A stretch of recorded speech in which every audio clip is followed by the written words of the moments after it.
Hello students, ચાલો આજે આપણે કરીશું honesty, integrity and transparency of business ethics.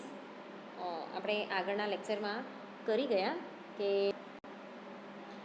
પહેલાંના જમાનામાં બિઝનેસ એથિક્સ કેવા હતા, બરાબર. સિક્સટીઝ સેન્ચુરીની અંદર કે પછી 70s અંદર, 80sની અંદર, પછી 2000ની સાલ આવી ત્યારે કેવા કેવા એક્ટ્સ હતા, બરાબર છે. એટલે પહેલાં લોકો કેવું હતું કે ગવર્મેન્ટ રૂલની હતા, બરાબર, બિઝનેસ એથિક્સની અંદર બી. પણ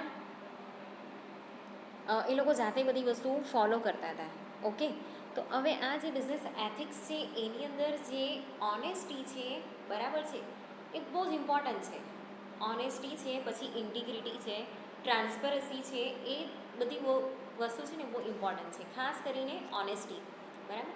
તમે તમારું કામ જ્યારે પણ કરો તો બહુ ઓનેસ્ટલી તમારે કરવું જોઈએ, બરાબર. એવું આપણે હંમેશા શીખવાડવામાં આવ્યું છે. આપણા જે આપણું જે કલ્ચર છે, આપણું જે ઇન્ડિયન કલ્ચર છે, બરાબર છે, એની અંદર પણ આપણને બધાને નાનપણથી એવું શીખવાડવામાં આવે છે કે પ્રમાણિકતા રાખવી જોઈએ, બરાબર છે.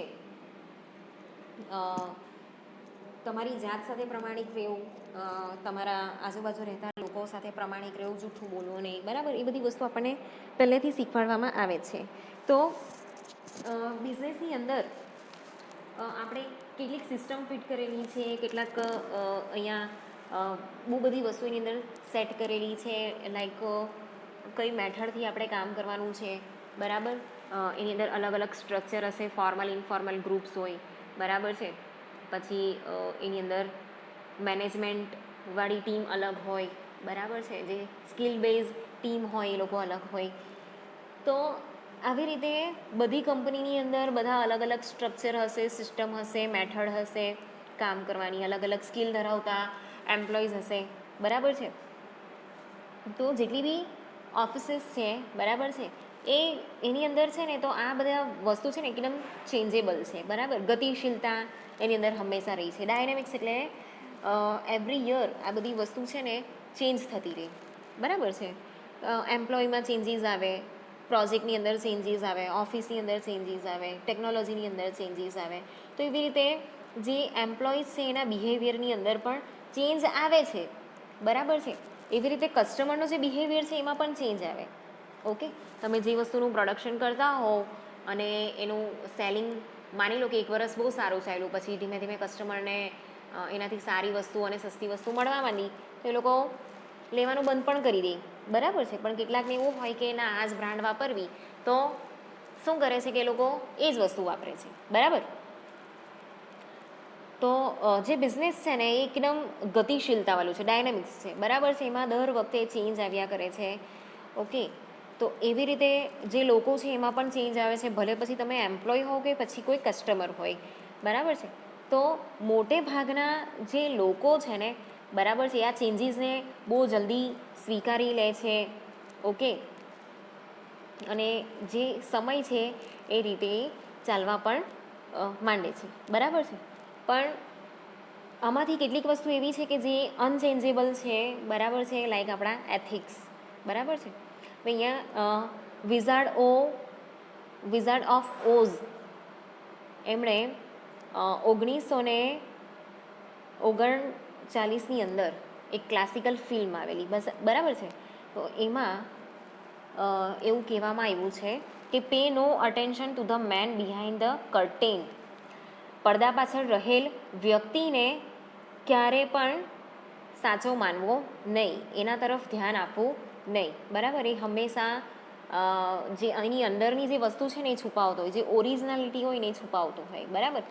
તો જે ધ વિઝાર્ડ ઓફ ઓઝ જે છે, બરાબર, વિઝાર્ડ તો તમને બધાને ખબર જ છે કે જેની પાસે મેજિકલ પાવર હોય એને આપણે વિઝાર્ડ કહીએ છીએ, બરાબર. તો એ જે વિઝાર્ડ જે છે, બરાબર છે, કે એની અંદર કેવું છે કે એની અંદર બહુ સરસ ચપળતા બતાવવામાં આવેલી છે મૂવીની અંદર પણ, બરાબર છે. એની અંદર બહુ બધી લાઇટિંગ ને ફેન્સી લાઇટિંગ ને બધું બતાવવામાં આવ્યું છે. પણ આપણને પણ એવી રીતે જ બધું બતાવવામાં આવે છે કે ભાઈ બધી વસ્તુ બહુ બરાબર ચાલે છે, હું આટલો સારો વ્યક્તિ છું, બરાબર છે. બધો શો ઓફ બહુ ચાલતો હોય. પણ જ્યારે પણ આપણે બધા એક સાથે કામ કરતા હોઈએ ને, બરાબર છે, તો એ વ્યક્તિના સ્વભાવ વિશે આપણને ખબર જ હોય છે. તો એ જે બે મોઢાનો થઈને આવે છે એ વસ્તુ આપણે ખાસ ધ્યાન રાખવી જોઈએ. કેટલાક વ્યક્તિને એવી પણ ટેવ હોય છે કે છે ને આપણી સામે બહુ સારા હોય, પણ જ્યારે આપણે હાજર નહીં હોઈએ ને ત્યારે આપણું બહુ ખોડે, બરાબર છે. આપણી સાથે આપણું પાછળથી પીઠ પાછળ રહીને આપણું ખરાબ વસ્તુ એ વિચારતો હોય કે કરતો હોય, બરાબર. તો અહીંયા ઓનેસ્ટ રહેવું બહુ જરૂરી છે, ખાસ કરીને તમારા વર્કિંગ પ્લેસની અંદર, બરાબર છે. અહીંયા એક એક્ઝામ્પલ આપ્યું છે કે તમે છે ને બ્રાન્ડ પરફેક્શન જ્યારે માંગતા હો, બરાબર છે, તો બ્રાન્ડ પરફેક્શન આપણે હંમેશા એવું વિચારતા હોઈએ કે એ વસ્તુ એકદમ પરફેક્ટ હશે, એ વધારે વર્ષ સુધી ચાલશે, એની અંદરના જે પાર્ટ્સ છે બહુ સારા યુઝ કર્યા હશે, બરાબર છે. તો એને પરફેક્શન નહીં કહેવાય, બરાબર છે. અહીંયા એવું કીધું છે કે એક કપલ લઈ લો જે છેલ્લા 30 વર્ષથી પોતાની મેરિડ લાઈફ જીવે છે, બરાબર. એ લોકોને પૂછો કે પરફેક્શન શું છે, તો ઓનેસ્ટ હોવું, બરાબર છે, એ પરફેક્શન નથી, પણ જે ચેલેન્જીસ આવે છે એને ફેસ કરવું, બરાબર છે. આપણે અહીંયા કેવું છે કે બહુ લેગવર્ક છે, ઓકે. આપણે લેગવર્ક એટલે છે ને કે એવું કામ કે જે છે ને આપણે બહુ લાંબા રસ્તા પર ચાલવાનું હોય અને બધી વસ્તુ કલેક્ટ કરવાનું હોય, બરાબર. તો આપણી લાઈફ એવી જ છે, બરાબર. આપણે જે ચેલેન્જીસ ફેસ કરીએ પણ એવા છે કે એક ચેલેન્જ ફેસ કરી દીધી, એને સોલ્વ કરી દીધી, બીજી આવીને ઊભી રહી, હજુ તો બીજી સોલ્વ નહીં થાય એટલે ત્રીજી આવીને ઊભી રહેલી હોય. આપણી લાઈફ જ એવી છે. તો અહીંયા આપણે લેગ વર્ક કરવાનું છે. લેગ વર્ક એટલે કેવું કે જ્યારે પણ કોઈ એવું કામ કરતા હોઈએ કે જેની અંદર એકદમ લોંગ રૂટનો રસ્તો હોય, બરાબર છે, એની અંદર આપણે બહુ લાંબી વસ્તુ ખેડવાની હોય, બધી વસ્તુ કલેક્ટ કરવાની હોય, બધા અનુભવ લેવાના હોય, ને આપણે લેગ વર્ક કહીશું અહીંયા, બરાબર. તો આ જે ચેલેન્જીસ છે એ ચેલેન્જીસ માટે આપણે ઓલવેઝ લડવાનું છે, બરાબર છે. તો આ જે કપલ છે, બરાબર છે, એ કપલ બી છેલ્લા 30 વર્ષથી પોતાની મેરિડ લાઈફ જીવે છે, તો એ લોકોએ બી બહુ બધી વસ્તુઓ ફેસ કરી હશે, બરાબર છે. એકબીજાને સહકાર આપીને, સાથ આપીને જે ચેલેન્જીસ છે એને ફેસ કર્યા હશે, એટલા માટે જ એ લોકો 30 વર્ષ સુધી હજુ પણ એકબીજાની સાથે છે, બરાબર છે. તો અહીંયા કેવું છે કે જે ઓનેસ્ટી છે, જે લોયલ્ટી છે, બરાબર છે, એ હંમેશા એકબીજાની સાથે રાખવી જોઈએ. Brand that have a heart and stand by their values and intention from relationships with their customers based on truth. No amount of chauviness can replicate this. હવે તમારું જે ઓરિજિનલ બિહેવિયર છે, બરાબર છે, તમે બીજા વ્યક્તિની જે વેલ્યુ કરો છો અને તમારી ઓનેસ્ટીના લીધે, તમારી પ્રમાણિકતાના લીધે જે તમારી ઇમ્પ્રેશન પડેલી છે, બરાબર છે, એ જે વસ્તુ છે, જે તમારી છાપ છે, બરાબર છે, એને કોઈ રિપ્લેસ નથી કરી શકતું, એને કોઈ રેપ્લિકેટ નથી કરી શકતું, એની કોઈ નકલ નથી કરી શકતું, એને કોઈ રિપ્લેસ બી નથી કરી શકતું, બરાબર છે. એટલે હંમેશા ટ્રુથફુલનેસ રાખો, બરાબર છે. ઓનેસ્ટી એટલે ટ્રુથફુલનેસ રાખો. તમે બિહેવિયર કંઈ અલગ કરતા હોવ, મનમાં કંઈ અલગ વિચારતા હોવ, બરાબર, તમારા કલીગની સાથે તમે કંઈ અલગ વાત કરતા હોવ અને ઓફિસમાં જઈને કંઈ તમારા બોસને અલગ કહેતા હોવ, એવી બધી વસ્તુઓ અહીંયા રાખવાની કંઈ જરૂર નથી, બરાબર. તો અહીંયા કેવું છે કે અમુક વસ્તુ છે ને, બરાબર છે, એ અમુક વસ્તુ અહીંયા તમે શો કરી શકો છો, પણ અમુક વસ્તુ અહીંયા કેવું છે કે જે ખરાબ વસ્તુ છે, બરાબર છે, આપણી અંદરની જે ખરાબ ગુણો છે એને ક્યારેક આપણે હાઈડ કરવા પણ જરૂરી છે, ઓકે. કે બીજાને નુકસાન નહીં થાય એના માટે આપણે એ વસ્તુને હંમેશા આપણા પ્રોફેશનથી દૂર રાખવી જોઈએ, બરાબર છે. તો આ થઈ ઓનેસ્ટી, બરાબર છે. એ ઓનેસ્ટી એટલે એવું નથી કે વર્ષોથી આપણે સાથે કામ કરીએ છીએ તો એ આપણને સાચું જ કહેતા હોય, બરાબર છે. આપણા કામથી આપણે જે ઓર્ગેનાઇઝેશનમાં કામ કરીએ છીએ એનાથી આપણે હંમેશા ઓનેસ્ટ રહેવું જોઈએ, બરાબર. એવી જ રીતે નેક્સ્ટ છે ઇમ્પોર્ટન્સ ઓફ ઇન્ટિગ્રિટી. ઇન્ટિગ્રિટી એટલે કે પ્રમાણિકતા, બરાબર છે. When you study great leaders you C one consistent character trait in inch of them. બધામાં એક સરખા, કન્સિસ્ટન્ટ એટલે એક સરખા જ કેરેક્ટર ઓફ ટ્રેટ્સ તમને જોવા મળશે. સો ઇન્ટિગ્રિટી, બરાબર, એટલે કે પ્રમાણિકતા. એ લોકો બધા પોતાની જાતથી બહુ પ્રમાણિક હતા, બરાબર. એ લોકોના જે ગોલ્સ છે, જે એમ્સ છે, એનાથી બહુ પ્રમાણિક હતા. એ લોકો જે એની સાથે રહેતા જેટલા બી લોકો છે એ લોકોની સાથે એ લોકો બહુ લોફુલ હતા, બરાબર છે, પ્રમાણિક હતા. હવે આ જેટલા બી ગ્રેટ લીડર્સ છે, બરાબર છે, એ લોકોએ ઇન્ટિગ્રિટીને પોતાનું રોલ મોડલ બનાવેલું હતું, બરાબર છે. હંમેશા એને સ્ટેન્ડ બાય રહેતા હતા. એ લોકો હંમેશા પોતાની સાથે આ ઇન્ટિગ્રિટી રાખતા હતા, ઓનેસ્ટી રાખતા હતા, બરાબર છે.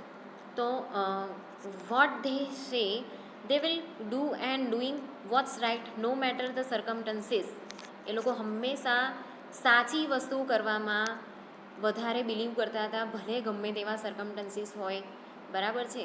સરકમટન્સીસ અનુસાર, પરિસ્થિતિ અનુસાર આપણે અનુસરવાનો જે ઢોંગ કરીએ છીએ, બરાબર છે, એવું એ લોકો કરતા નથી, પણ બધા માટે જે યોગ્ય હોય એ વસ્તુ એ લોકો કરે છે, બરાબર છે.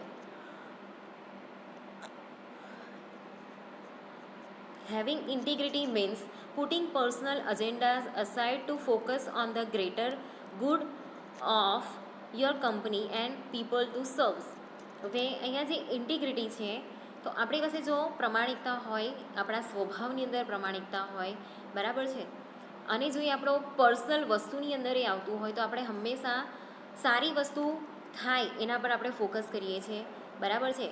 આપણે જે જગ્યાએ કામ કરીએ છીએ ત્યાં સારી વસ્તુ થાય, બરાબર છે. આપણી કંપની માટે આપણે સારું વિચારીએ છીએ, ત્યાં રહેતા લોકો માટે સારું વિચારીએ છીએ, કે આપણે જે પણ વસ્તુ સર્વ કરીએ છીએ એના માટે સારું વિચારીએ છીએ, કસ્ટમર માટે સારું વિચારીએ છીએ, બરાબર છે. આ થયું ઇન્ટિગ્રિટી, બરાબર છે. હવે કોર્પોરેટ સેક્ટરમાં જે ઇન્ટિગ્રિટી છે, બરાબર, ઓનેસ્ટી છે, બરાબર છે, એ કેમ જરૂરી છે, તો એમાં કઈ કઈ વસ્તુનું આપણે ધ્યાન રાખવાનું છે. તો એમાં પહેલું છે કીપ યોર વર્ડ્સ. તમે જે બોલો છો ને એના પર હંમેશા ટકેલા રહો, બરાબર. એક જગ્યાએ અલગ બોલો અને બીજી જગ્યાએ અલગ બોલો, એવું બિહેવિયર કરવાનું નથી, બરાબર છે. એટલે તમારી રેપ્યુટેશન છે ને એને સારી બનાવવી હોય ને, બરાબર છે, તો તમે વર્ડ્સ બોલો છો, તમે પ્રોમિસ કરો છો કે હા ભાઈ મારું આ કામ છે એ કાલે થઈ જશે, બરાબર છે. કે તમે કહો છો કે આજે આ વસ્તુ થઈ શકે એમ નથી, બરાબર, તો એવા ઓનેસ્ટ રિપ્લાય આપો, બરાબર છે. કોઈ એક્સક્યુઝિસ અહીંયા આપવાની જરૂર નથી, બરાબર છે, કે મારે આમ છે, મારે તેમ છે, મારે ફલાણું છે, મને આવડતું નથી, પેલું નથી આવડતું, એવા એક્સક્યુઝિસ નહીં કરો. જે ચેન્જ આવે છે કન્ડિશનની અંદર એ ચેન્જને સ્વીકારી લો, બરાબર છે.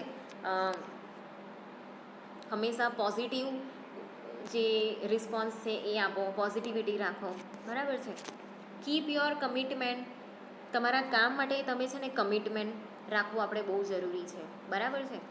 હવે અહીંયા તમે કીધું છે કે ભાઈ if you say you are going to be somewhere at 11 AM, be there at 11 AM. If you think you are going to be late or suspect your prior appointment might run over, be sure to notify. અહીંયા કીધું છે કે તમે જે promises કરો છો એ promises પર હંમેશા ટકેલા રહો. તમે એવું કીધું કે 11 વાગે મારે પહોંચવાનું છે, બરાબર છે, તો 11 વાગે ત્યાં પહોંચી જાઓ. ને જો તમે કોઈ કારણસર લેટ થાઓ છો તો એ લોકોને ઇન્ફોર્મ કરવાનું રાખો, બરાબર છે. હવે આ જે છે એક વસ્તુ કે ઇન્ફોર્મ કરો છો કે લેટ થશે, કેમ કે ત્યાં બધી પ્રોફેશનલ વસ્તુ છે, બધા પ્રોફેશનલ માણસો છે, એ લોકોને બી બીજા કામ હોય, તો એ લોકો તમારી રાહ જોયા કરે, તો દેટ ઇઝ નોટ ગુડ, બરાબર છે. એટલે તમારે હંમેશા જે લોકો છે લોકોની સાથે સારું કમ્યુનિકેશન રાખીને તમારે કમિટેડ રહેવું જોઈએ, બરાબર છે. Pay attention to your environment. Your environment leaves cues about your identity and you can't afford to be messy, unkempt and unprepared. હવે જ્યારે પણ કોઈ કામ કરવાનું હોય, કોઈ પ્રોબ્લેમ ક્રિએટ થઈ ગઈ, કોઈ ડિસિઝન લેવાનું હોય, ત્યારે છે ને હંમેશા તમારે છે ને રેડી રહેવું જોઈએ. એમાં તમે પછી મેશિનેસ રાખો કે તમને એવું લાગે કે ભાઈ અમે તો આ વસ્તુ માટે પ્રિપેર જ નથી, અમે કેવી રીતે કરીએ, એ બધી વસ્તુ નહીં ચાલે, બરાબર. તમે જે જગ્યાએ કામ કરો છો ત્યાં બધી વસ્તુ ક્લિયર કટ રાખો, ઓકે. જેટલા પણ લોકો છે એની સાથે મળીને વાત કરો, બરાબર છે, જેથી જે પણ પ્રોબ્લેમ છે એનું સોલ્યુશન તમે લાવી શકો, બરાબર છે. the entire world is specter and it pays to put your best foot towards at all times. બરાબર છે. જે આખું વર્લ્ડ છે ને એ ઓપોર્ચ્યુનિટીથી ભરેલું છે, આનો મિનિંગ એવો થાય. બરાબર છે. તો એ ઓપોર્ચ્યુનિટી લેતા શીખો અને ત્યાં સારી ઇમ્પ્રેશન આપતા પણ શીખો. બરાબર. એના પછી છે સ્ટે ફોકસ્ડ, હંમેશા પોતાના કામ પ્રત્યે ફોકસ રાખો. બરાબર છે. આપણે જ્યારે પણ કામ કરીએ ને તો આપણા માઇન્ડમાં છે ને બહુ બધી વસ્તુ ચાલતી હોય છે, બહુ બધા કામ પણ આપણને હોય છે, તો એના લીધે છે ને આપણે ડિસ્ટ્રેક્ટ થઈ ગઈએ. બરાબર છે. આપણે જે બીજી બધી ઓપોર્ચ્યુનિટી છે એના તરફ બી વધારે ધ્યાન આપીએ છીએ. પણ આપણે જ્યારે જે વસ્તુ કામ કરતા હોઈએ ને, હાલના સમયમાં આપણી પાસે આ કામ છે તો આપણે એના પર બી ફોકસ કરવું જોઈએ. બરાબર છે. If you are on a job, you stay focus on that job until you see the result you want. Putting your all into something draws admires. બરાબર. તો જ્યારે તમે જે વસ્તુ હાથમાં લીધી છે એના પર જ ફોકસ કરો, એને તમારો ગોલ બનાવી દો. બરાબર છે. એના પર જ બધું ધ્યાન છે એ કેન્દ્રિત કરો. તો એનાથી શું થશે કે એ જે તમે એફર્ટ કરો છો ને એ એફર્ટ અપ્રિશિએટ પણ થશે. પણ તમે આમ તેમ ધ્યાન આપશો અને કામમાં ગડબડ થઈ જશે. બરાબર. તો કોઈ પણ તમને બોલી શકે છે. Surround your self with honest people. તમારી આજુબાજુ છે ને જે ટુ ફેસેડ વ્યક્તિ હોય ને એ લોકોથી હંમેશા દૂર રહેવું, કે બે મોરાના ચાકરણ જેવા જે લોકો હોય એનાથી દૂર રહેવું. બરાબર છે. હંમેશા એક સારા વ્યક્તિ, પોઝિટિવ એટીટ્યૂડ રાખતા હોય. બરાબર છે. કે સોલિડ કેરેક્ટરવાળા જે વ્યક્તિ હોય એ કંપનીની અંદર હોવા બહુ જરૂરી છે. બરાબર. પ્રમાણિક વ્યક્તિ કંપનીમાં હોવા બહુ જરૂરી છે ને એ લોકોની સાથે રહેવું પણ એટલું જ જરૂરી છે. આપણને એ લોકોની પાસેથી બહુ બધી હાઈ ક્વોલિટીની જે વસ્તુ છે ને એ બધી શીખવા મળશે. બરાબર. એ લોકો હંમેશા આપણને મોટિવેટ કરતા હોય, આપણને ઇન્ફ્લુઅન્સ કરતા હોય. બરાબર. તો તમારી આજુબાજુ છે ને તમને ઓનેસ્ટ હોય એવા લોકોની સાથે તમે રહેવું. બરાબર છે. એના પછી છે કે રિસ્પોન્સિબિલિટી લેતા શીખો. Take responsibility. તો માની લો કે તમારાથી કોઈ મિસ્ટેક થઈ ગઈ છે તો તમે એનો સ્વીકાર કરતા શીખો. હંમેશા આ વસ્તુ બહુ ઇમ્પોર્ટન્ટ છે લાઈફમાં પણ, કે જ્યારે પણ તમારાથી કંઈ ભૂલ થઈ ગઈ ને તો એનો સ્વીકાર કરો, એ ભૂલને સુધારવાની ટ્રાય કરો. બરાબર છે. પણ એનાથી ભાગો નહીં કે મેં આ વસ્તુ નથી કર્યું. બરાબર. મારાથી એવી વસ્તુ થાય જ નહીં. એ બધી વસ્તુ ભૂલી જ જવાની. આપણે માણસ છે ને માણસ માત્ર ભૂલને પાત્ર, એના જેવું કામ છે આપણું. બરાબર છે. તો જ્યારે બી ભૂલ થાય ત્યારે એને સ્વીકારતા શીખો. તમારી જે કામ છે એની જવાબદારી લેતા શીખો. બરાબર છે. મિસ્ટેક્સ ઓછામાં ઓછી થાય એની જવાબદારી રાખો. બરાબર છે. ને જો કદાચ તમે મિસ્ટેક કરી બી દેવું છો, બરાબર છે, તો સ્વીકારી લેવું કે I am sorry, I got it wrong. બરાબર છે. એટલે જે વર્ડ્સ છે એ વર્ડ્સ પણ એટલા જ પાવરફુલ છે. બરાબર છે. તો તમે જે પણ કામ કરો છો, જે પણ મિસ્ટેક્સ થાય છે એની હંમેશા રિસ્પોન્સિબિલિટી લેવો. બરાબર. Respect your employees. જો તમે એઝ અ લીડર કામ કરતા હોય, એઝ અ સુપિરિયર કામ કરતા હોવ, તો તમારી અંડરમાં જેટલા બી લીડર્સ આવે છે કે એમ્પ્લોઈઝ આવે છે, એક્ઝિક્યુટિવ્સ આવે છે, એને હંમેશા માન આપો, સન્માન આપો. બરાબર. એ લોકોની રિસ્પેક્ટ કરો. તમારો જેટલો બી સ્ટાફ છે ને એ સ્ટાફ રિસ્પેક્ટ ડિઝર્વ કરે છે. ઇવન દુનિયાનો નાનામાં નાનો વ્યક્તિ છે ને એ પણ એ રિસ્પેક્ટ ડિઝર્વ કરે છે. બરાબર છે. જો આપણે એ વ્યક્તિને રિસ્પેક્ટ આપશું ને, બરાબર છે, તો એ કામ કરવા માટે, તમને હેલ્પ કરવા માટે એનકરેજ થશે. બરાબર છે. એટલે ઓલવેઝ તમારા એમ્પ્લોયને કે તમારા કસ્ટમરને કે નાનામાં નાની વ્યક્તિ હોય ને એને પણ તમે હંમેશા રિસ્પેક્ટ આપો. બરાબર.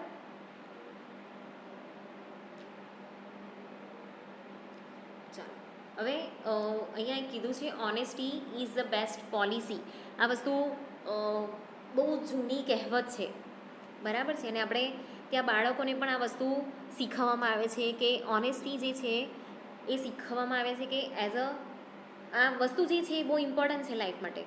ઓકે.